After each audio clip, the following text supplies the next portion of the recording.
Watch and listen carefully. Have your notebook and a pen ready to take notes. Later, you'll complete a writing activity comparing this to the passage you read in the previous activity.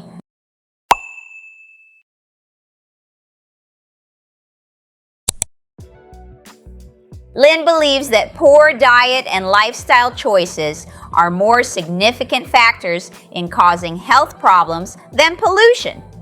She often discusses how many people in cities eat processed foods that are high in sugar, salt, and unhealthy fats.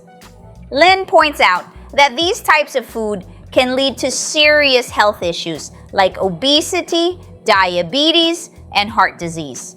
She thinks that focusing on nutrition is essential for maintaining good health.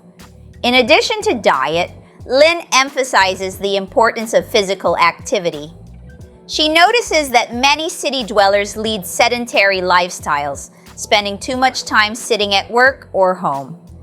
Lynn argues that a lack of exercise can weaken the body and make individuals more susceptible to illness. She believes that regular physical activity is vital for preventing health problems and improving overall well-being. Lynn feels that educating people about healthy eating and active living can make a real difference. She encourages her friends to cook at home more often and choose fresh, whole foods instead of relying on fast food. Lynn hopes that by promoting healthier habits, people can take control of their health and reduce the risks associated with poor lifestyle choices.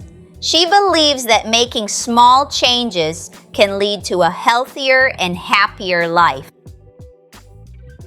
Prepare for your writing task. Summarize the key points from the video and discuss how they contrast with or challenge the main ideas presented in the reading from the previous activity.